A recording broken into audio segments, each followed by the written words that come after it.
सौतेली माँ और उसकी चाल। सुंदरगढ़ नामक एक राज्य था। उसके राजा मानसिंह जी थे। उनकी पहली पत्नी बच्चा जन्म देते समय गुजर गई थी। रानी ने एक लड़के को जन्म दिया था। राजा को लड़के के प्रति बहुत ही चिंता हुई, इसलिए उसने लड़की की परवरिश के लिए दूसरी माँ से लाया। राजा की दूसरी पत्नी का नाम चंद्रावती था। चंद्रावती कभी उस नवजात शिशु को अकेला नहीं छोड़ती थी, उसे अपने गोद में लिए रहती थी। समय बीतता गया, लड़का 2 वर्ष का हो गया। इधर रानी को भी एक संतान हो चुका था।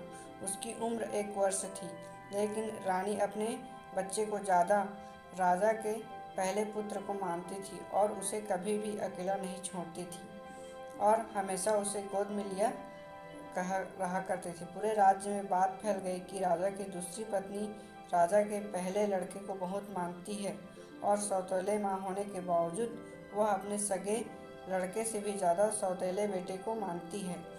चंद्रावती कभी भी अपने सगे बेटे को अपने गोद में नहीं लेती थी। हर पल हर घड़ी वह सिर्फ राजा के पहले लड़के को ही गोद में लिया करती थी।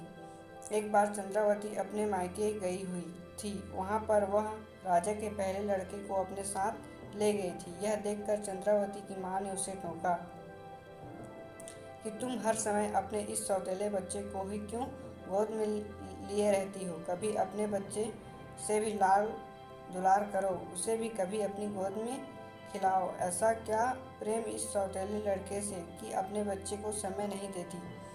तब चंद्रावती ने इधर उधर देखा और माँ से कहा, माँ तुम क्या समझती हो कि मैं अपने लड़के से प्रेम नहीं करती। अपने लड़के की भविष्य के लिए ही मैं राजा के पहले लड़के को अपने गोद में लिए रहती हूँ और अपने लड़के को सिखा नहीं पा रही हूँ कि उसे प्यार नहीं दे पा रही हूँ। चंद्रावती की माँ ने पूछा, कैसे?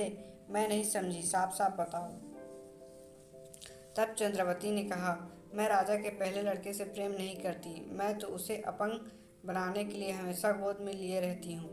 ना ही वो कभी चलना सीख पाएगा और ना ही मैं कभी उसे अक्लमंद होने दूंगी। मैं कभी उसे उसके दिमाग से सोचने ही नहीं दूंगी।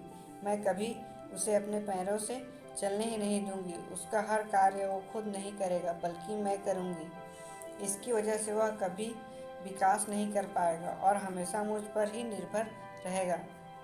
तब जाकर चंद्रावती की माँ को पूरी बात समझ में आई। कहानी से शिक्षा।